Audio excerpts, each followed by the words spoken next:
Hello my dear students. आज हम शुरू करने जा रहे हैं class 10th science chapter 1 chemical reactions and equations. तो इस चैप्टर में जैसे कि इसके नाम से पता लग रहा है कि केमिकल रिएक्शंस और इक्वेशंस, ये चैप्टर हमारा केमिस्ट्री से बिलोंग करता है। और इस चैप्टर में क्या क्या चीज़ें होंगी, कौन कौन सी टर्म्स होंगी, वो एक बार जान लेते हैं। तो एक तो इसमें यूज़ की जाएगी टर्म केमिकल इक्वेशन। तो केमिकल इक्वेशन क्या है, writing a chemical equation, chemical equation को कैसे लिखते हैं, बैलेंसिंग अ केमिकल इक्वेशन, एक केमिकल इक्वेशन को किस तरीके से बैलेंस करते हैं। इसके बाद है टाइप्स ऑफ केमिकल रिएक्शंस, यानी जो केमिकल रिएक्शंस होती है वो उसके कितने टाइप्स होते हैं, उन सब के बारे में स्टडी करेंगे। और सबसे लास्ट में दो टॉपिक और रह जाते हैं हमारे, कोरोजन और रेंसिडिटी। तो इन सब चीज़ों के बारे में इस चैप्टर में हम सीखने वाले हैं। तो शुरू करें। तो हमारा जो चैप्टर है, चैप्टर को शुरू से लेकर चलते हैं।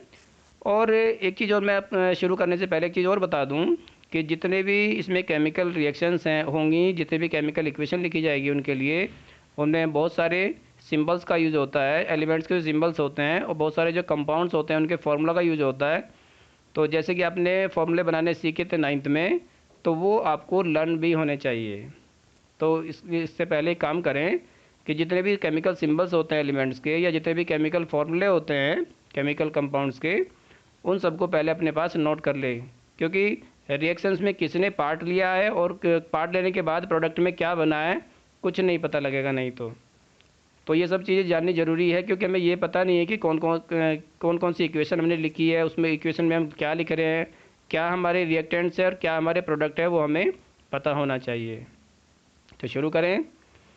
तो consider the following situations of daily life and think what happens when. ये कुछ सिचुएशन दी गई है इसमें, और ये देखा गया, ये हमारे डेली लाइफ से जुड़ी हुई है।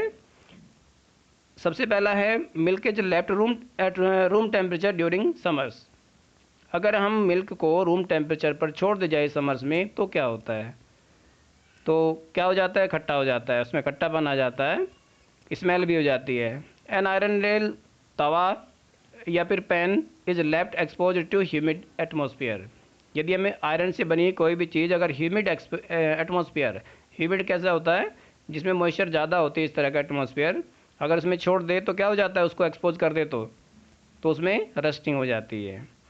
ग्रेप्स गेट फर्मेंटेड, जो ग्रेप्स जो होते हैं, अंगूर जो होते हैं, वो क्या हो जाते हैं, सड़ जाते हैं। फूड इज़ कुकड, खाना पकता है, या food gets digested in our body, हमारी बॉडी में फूड डाइजेस्ट हो जाता है। वी रेस्पायर, और हम रेस्पिरेशन भी करते हैं। तो इस तरह की जो चीज़ें हैं, ये इस तरह की कुछ इवेंट्स हैं जो क्या होते हैं हमारी डेली लाइफ में होती रहती है।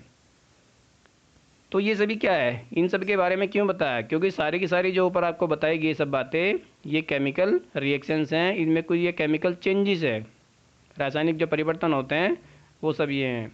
In all the above situations, ऊपर की सारी सिचुएशंस में, the nature of the identity and initial substance have somewhat changed. इसमें कुछ ना कुछ क्या होता है, बदल रहा है, कुछ ना कुछ नया सब्सटेंस बन रहा है।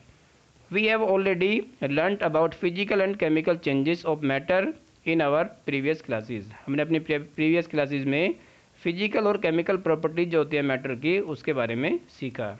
Whenever a chemical change occurs, when we can say that a chemical reaction has taken place। जब भी कोई केमिकल रिएक्शन होती है तो क्या होता है, उसमें कोई ना कोई चेंज होता है, कोई ना कोई केमिकल चेंज उसमें होता है, और कोई नया सब्सटेंस भी फॉर्म होता है। We may perhaps be wondering as to what is actually meant by a chemical reaction. इसमें कभी कभी क्या होता है, व्हाट इज एक्चुअली मीन्ट, इसका जो मतलब होता है वास्तव में क्या है, जो केमिकल रिएक्शन है उसका वास्तव में मतलब क्या होता है। How do we come to know that a chemical reaction has taken place, उसका मतलब है कि कोई ना कोई केमिकल रिएक्शन हुई है। अगर कोई केमिकल चेंज आता है तो इसका मतलब कोई ना कोई केमिकल रिएक्शन उसमें हुई है। Let us perform some activities to find the answer to these questions. तो इन क्वेश्चंस का हल जानने के लिए, इनका आंसर जानने के लिए कुछ एक्टिविटीज़ में दी हुई है। तो सबसे पहली एक्टिविटी हमारी 1.1, this activity needs the teachers assistance. इस एक्टिविटी में टीचर के असिस्टेंस की ज़रूरत पड़ती है। क्यों पड़ती है? It would be better of if students wear I protection, क्योंकि ये इस तरह की एक्टिविटी है कि इसमें आइज़ को हार्म हो सकता है, कोई नुकसान हो सकता है, इसलिए आइज़ की जो स्टूडेंट्स की जो आई होती है उसका प्रोटेक्शन ज़रूरी होता है इसमें, तो इसलिए टीचर का असिस्टेंस ज़रूरी होता है। क्लीन अ मैग्नीशियम रिबन, क्या करे, एक मैग्नीशियम रिबन को साफ़ करे अबाउट 2 सेंटीमीटर लॉन्ग, लगभग 2 centimeter, by rubbing with it with sand paper से। होल्ड इट, उसको रखे कहाँ, with a pair of tongs में उसको होल्ड करे। Burn it using a spirit lamp और burner and collect the ash so formed in a watch glass as shown. Burn the magnesium ribbon keeping it as far as possible from your eyes. तो क्या करें कि जिसमें जब वो burn होता है, मैग्नीशियम रिबन जब बर्न होता है तो उसमें ऐश जो बनती है उसको क्या करते हैं, उसको कलेक्ट कर लेते हैं, एक वाइट पाउडर की तरह से होता है। तो उसमें क्या ऑब्जर्वेशन होता है, इसको इस तरीके से फिगर में देख सकते हैं डायग्राम में कि किस तरीके से एक वाइट पाउडर जो होता है वो नीचे जो प्लेट रखी है, जो वॉच ग्लास रखा हुआ है उसके अंदर वो मैग्नीशियम जो पाउडर है वो कलेक्ट हो रहा है। किसको बर्न किया गया है, मैग्नीशियम रिबन को, किससे, टोंग की हेल्प से। और ये क्या है, लेफ्ट साइड में है बर्नर से इसको बर्न किया जाता है। तो नेक्स्ट मूव करते हैं। यू मस्ट हैव ऑब्जर्व, आपने ये ऑब्जर्व किया होगा that magnesium ribbons Burns with a dazzling white flame and change into a white powder. कि मैग्नीशियम रिबन जो होता है वो डेजलिंग वाइट फ्लेम जो होता है उसमें जलता है। डेजलिंग होती है जो जैसे वेल्डिंग की लाइट होती है ना, इतनी तेज़ लाइट इसकी होती है, और किस में कन्वर्ट हो जाता है, वाइट पाउडर में कन्वर्ट हो जाता है। This powder is magnesium oxide, और ये पाउडर क्या है, मैग्नीशियम ऑक्साइड का पाउडर है। It is formed due to the reaction between magnesium and oxygen present in the air. और ये वाइट पाउडर कैसे बना है, मैग्नीशियम और ऑक्सीजन के रिएक्शन से ये वाइट पाउडर बना है, जिसको हम क्या कहते हैं, मैग्नीशियम ऑक्साइड। इसके बाद activity 1.2, take lead nitrate solution in a test tube. अब टेस्ट ट्यूब में लेड नाइट्रेट सॉल्यूशन लेते हैं, add potassium iodide solution to this. इसमें क्या डालते हैं, पोटेशियम आयोडाइड का solution. What do you observe, इसमें आप क्या ऑब्जर्व करते हैं। तो ये प्रैक्टिकल चीज़ें हैं, प्रैक्टिकल चीज़ में जब आप करके देखेंगे खुद आपको पता लगेगा इसमें किस किस तरह का चेंज आया है। इसी तरीके से 1.3 है, take a few zinc granules in a conical flask और a test tube, add dilute hydrochloric acid and sulphuric acid to this. इसमें क्या करते हैं, कुछ ग्रेनुअल्स लेते हैं जिंक के और उसमें क्या डालते हैं, हाइड्रोक्लोरिक एसिड या फिर सल्फ्यूरिक एसिड उसमें मिलाते हैं। Handle the acid with care, इस चीज़ का ध्यान रखते हैं, ये क्वेश्चन इसमें लिखा हुआ है कि जब भी एसिड का यूज़ करते हैं तो उसको बहुत केयरफुली करना पड़ता है। Do you observe anything happening around the zinc granule, आपको कुछ इसमें चेंजेस, कुछ परिवर्तन उसमें दिखाई देंगे, क्योंकि जिंक क्या है, एक मेटल है, और उसमें जब भी कोई एसिड डालते हैं, या हाइड्रोक्लोरिक एसिड है या फिर वो सल्फ्यूरिक एसिड है, तो उससे रिएक्ट करता है। टच द कॉनिकल फ्लास्क और test tube, is there any change in the temperature, क्या उसका टेम्परेचर चेंज होता है। तो उससे आपको पता लगेगा जब आप इस पर एक्टिविटी करेंगे। फ्रॉम द अबव 3 एक्टिविटीज, इन तीनों एक्टिविटीज में we can say that any of the following observations help us to determine whether a chemical reaction has taken place. तो अब उसमें कोई चेंज, मतलब जो अभी अभी जो तीनों एक्टिविटीज में जो रिएक्शंस के बारे में बात की गई है, उन रिएक्शंस में कुछ ऐसे सिम्टम्स होते हैं, कुछ इस तरह के लक्षण हमें दिखाई देते हैं। सबसे पहला क्या, इसमें चेंज इन स्टेट, या तो किसी न किसी रिएक्शन में क्या होगा, स्टेट चेंज हो जाएगी, सॉलिड से लिक्विड में या लिक्विड से गैस में, इसको स्टेट का चेंज होना बोलते हैं। सेकंड है चेंज इन कलर, या तो जो रिएक्टेंट्स जो होते हैं उनका कलर चेंज हो जाता है, या फिर इवोल्यूशन ऑफ गैस, या फिर हो सकता है कि उस रिएक्शन में गैस इवॉल्व हो, यानी गैस निकले उसमें।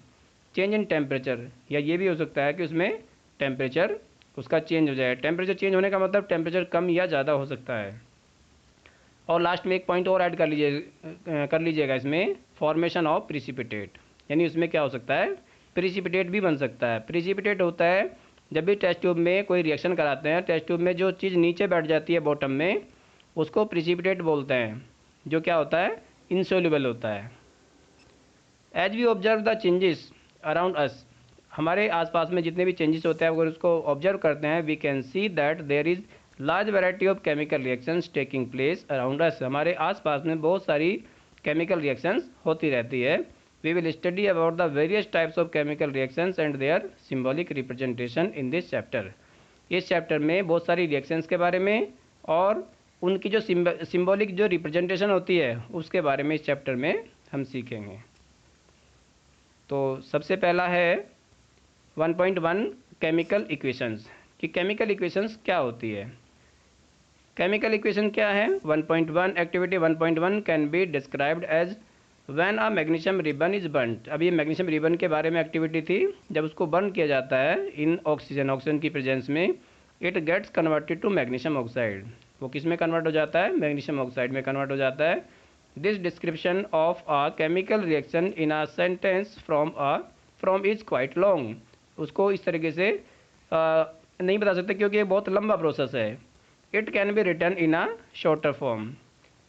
उसको शॉर्टर फॉर्म में लिखते हैं। अगर हम पूरी रिएक्शन को ऐसा लिख के दिखाएं हम कि किसने किसने रिएक्शन किया और उसके बाद में क्या फॉर्म हुआ, तो ये बहुत बड़ा हो जाएगा लिखने के लिए, क्योंकि हम उसको इस सिंबॉलिक फॉर्म में अगर उसको हम लिखते हैं तो बहुत ही शॉर्ट में हो जाता है। सिंबॉलिक में या वर्ड इक्वेशन में भी अगर लिखते हैं तो अगर वर्ड्स में लिखते हैं तो वो वर्ड इक्वेशन होती है, अगर सिंबल्स में लिखते हैं तो वो सिंबॉलिक रिप्रेजेंटेशन होता है किसी भी केमिकल इक्वेशन को लिखने का।